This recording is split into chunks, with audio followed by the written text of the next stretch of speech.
तो सत्यपाल मलिक का ऑब्जर्वेशन अपना जो है कि मैं तो चूंकि जमीन पे जाता हूँ, सभाएं होती है, मेरा अपना ऑब्जर्वेशन है कि 2024 में बीजेपी की सुफड़ा साफ हो जाएगी और मोदी सरकार जो तीसरी बार पीएम बनने का ख्वाब देख रहे हैं शायद वो अधूरा रह जाएगा।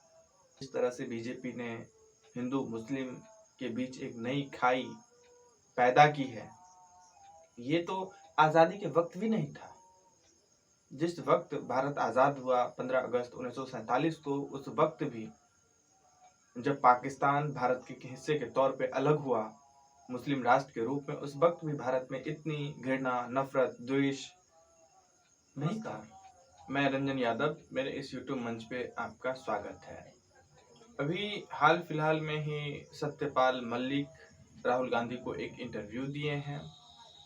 उस इंटरव्यू में उन्होंने मोदी सरकार के कई ऐसे जो राज हैं उसको खोला है और उसको जानना बेहद इंटरेस्टिंग है, क्योंकि अभी लोकसभा का चुनाव है। अप्रैल 2024 में लोकसभा का चुनाव होने वाली है, जिसमें मोदी जी तीसरी बार प्रधानमंत्री बनने का ख्वाब देखते हैं। ऐन वक्त पर जो सत्यपाल मलिक ने कहा है उसकी प्रासंगिकता बढ़ जाती है। उन्होंने कई ऐसे महत्वपूर्ण मुद्दे पे बात किए हैं, कुछ संवेदनशील भी हैं, कुछ प्रासंगिकता आज भी बनाए हुआ है। सिलसिलेवार तरीके से हम कुछ मुद्दे को लेने का प्रयास करेंगे और जानने का कोशिश करेंगे कि आखिर इन मुद्दों के वजह से पुलवामा में जो अटैक हुआ 2019 की लोकसभा चुनाव से ठीक पहले वो करवाया गया या फिर पाकिस्तान के जो आतंकवादी हैं उन्होंने किया, आज भी इस पे प्रश्न उठ रहे हैं। 2019 की जो लोकसभा चुनाव थी उसमें पुलवामा जो अटैक था उसको भुनाया गया, उसके आधार पे वोट ली गई। और कुछ लोग तो यहाँ तक कहते हैं कि यदि 2019 में पुलवामा अटैक नहीं होता तो मोदी सरकार जितनी बहुमत के साथ सत्ता में आई वो नहीं आती। हो सकता है कि उन्हें बाहर से किसी दल का समर्थन लेना भी पड़ सकता था, लेकिन पुलवामा जो अटैक था वो एक तरह से मास्टर डोज की तरह काम किया, वो एक तरह से मास्टर स्ट्रोक का काम किया मोदी सरकार के सीट में बढ़ोतरी का। उन्होंने बाकायदा खुले मंच से, चाहे प्रधानमंत्री नरेंद्र मोदी हो, गृह मंत्री अमित शाह हो, बीजेपी के राष्ट्रीय अध्यक्ष जेपी नड्डा हो, जो भी तमाम बड़े बड़े चेहरे हैं, उन्होंने खुले मंच से पुलवामा अटैक को वोट में तब्दील करने के लिए इसको भुनाया। पर उसका क्या हुआ? उसकी जांच आज तक नहीं हुई। उसके पीछे किसका हाथ था? वो हुआ है पुलवामा अटैक या करवाया गया है, उसमें जो हमारे सैकड़ों सैनिक मारे गए हैं उसकी जो शहादत है वो क्या जानबूझ के दिलवाई गई है या फिर पाकिस्तान के जो आतंकवादी हैं उसमें वाकई उसका हाथ है? इस पे अभी तक कोई जांच हुई ही नहीं है। इसका कोई रिपोर्ट बाहर नहीं आया है कि आखिर वो था क्या, वो पुलवामा अटैक किस कंस्पिरेसी थ्योरी का हिस्सा था। अभी तक उसकी कोई राज सामने नहीं आई है। वहां जो आरडीएक्स से भरे हजारों किलोग्राम एक गाड़ी थी, वैन था, वो कहाँ से आया, वहाँ कैसे था, 15 दिन से लगातार उस इलाके में वो घूम रहा था। इन सब चीज़ों का जवाब बीजेपी या बीजेपी के जो सरकार है, मोदी जी की जो सरकार है, उन्होंने आज तक नहीं दी है। जबकि बहुत हद तक 2019 के लोकसभा चुनाव में मोदी जी की जो 303 लोकसभा सीटें उन्होंने जीती, इसमें पुलवामा अटैक का बहुत बड़ा योगदान है। इसके वजह से 303 का आंकड़ा उन्होंने छुआ था। ये पहला इशू आज भी जीवंत है और जब तक इसका जवाब नहीं मिलेगा तब तक ये जीवंत रहेगा। और इससे सीख ये लेनी है कि 2024 का भी लोकसभा चुनाव आ रहा है, अप्रैल में होने वाली है। हो सकता है ऐन वक्त पर ये भाजपा, आरएसएस या मोदी सरकार की ये रणनीति होती है कि आतंकवादी गतिविधियों को अंजाम दे करके पाकिस्तान के साथ थोड़ी बहुत झड़प करके डोमेस्टिक पॉलिटिक्स को प्रभावित किया जाए और वोट बटोरने का प्रयास किया जाए। इसलिए हम सबको आज सावधान होने की जरूरत है। दूसरा मुद्दा उन्होंने उठाया कि जिस तरह से किसानों के साथ शोषण हो रहा है, किसान आज खेती करने को तैयार नहीं है और मोदी सरकार लगे हैं जितनी भी जमीन है उसको अडानी के हाथ सौंपने में।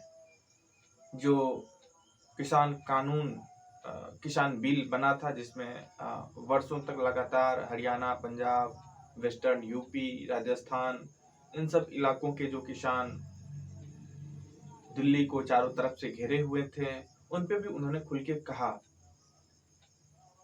सत्यपाल मल्लिक का ऐसा ऑब्जर्वेशन है कि आज जो किसान की हालात है उसके लिए कहीं न कहीं मोदी सरकार जिम्मेवार है। उनको उपज का जितना मुनाफा मिलना चाहिए, एमएसपी जिसे हम मिनिमम सपोर्ट प्राइस कहते हैं, वो भी नहीं मिल पाता है। किसान को जो आमदनी का मुख्य स्रोत है, उसकी जो फसल है, उस फसल पे जितना मुनाफा होना चाहिए वो नहीं हो रहा। और इस तरफ भारत सरकार हो या बाकी और जो राज्य सरकारें हैं, कोई बेहतर पॉलिसी बनाता हुआ नजर नहीं आ रहा है। तो इस वजह से भी आज जो भारत में किसान की हालात बेहद खराब हैं, और इस पे बड़े बड़े उद्योगपतियों का नजर है, वो टकटकी लगा के देख रहे हैं कि जैसे ही किसान बुरे हालात में फंसेंगे, उस हालात का फायदा उठा के उनसे सारी जमीन हड़प ली जाएगी। ये उन्होंने दूसरा मुद्दा उठाया कि ये किसान की जो समस्या है वो कहीं न कहीं जानबूझ के मोदी सरकार के द्वारा क्रिएट की जा रही है, ताकि ये किसान अपनी समस्याओं से छुटकारा पाने के लिए अडानी, अंबानी, रिलायंस, टाटा से सहारा ले और उनके गोद में अपनी सारी जमीन को समर्पित कर दें। उन्होंने ये भी कहा कि आज जो हालात हैं जमीन स्तर पे, जो किसान नेता हैं, युवा हैं, बेरोजगार हैं, चाहे वो हिंदू हैं या मुस्लिम हैं, कोई भी हैं, वो सब जिस तरह से बीजेपी, आरएसएस, मोदी सरकार ने नफरती बीज बोई है पूरे देश में, वो सब थक चुका है, सब उब चुका है। सब इस नफरती और घृणा फैलाने वाले जो विचारधारा है, इससे मुंह मोड़ लेना चाहता है। कोई नहीं चाहता है कि हमेशा एक परमानेंट दुश्मन हमारे देश में ही बना रहे। जिस तरह से बीजेपी ने हिंदू मुस्लिम के बीच एक नई खाई पैदा की है, ये तो आजादी के वक्त भी नहीं था। जिस वक्त भारत आजाद हुआ 15 अगस्त 1947 को, उस वक्त भी जब पाकिस्तान भारत के हिस्से के तौर पे अलग हुआ मुस्लिम राष्ट्र के रूप में, उस वक्त भी भारत में इतनी घृणा, नफरत, द्वेष नहीं था। हिंदू मुस्लिम के बीच दूरियां बढ़ाई है, ये पहले भी नहीं था कभी। इसलिए अब सोसाइटी के हर हिस्से को लगने लगा है, चाहे वो सवर्ण हो, वो भी समझते हैं। सवर्ण भले ही बीजेपी के सपोर्टर रहे हैं, कट्टर सपोर्टर रहे हैं, पर उन्हें अब ये एहसास होने लगा है कि यदि ये आग और बढ़ती है तो मेरे घर तक भी आ सकती है। इसकी लपटें जो उठेगी तो हम भी नहीं बच पाएंगे।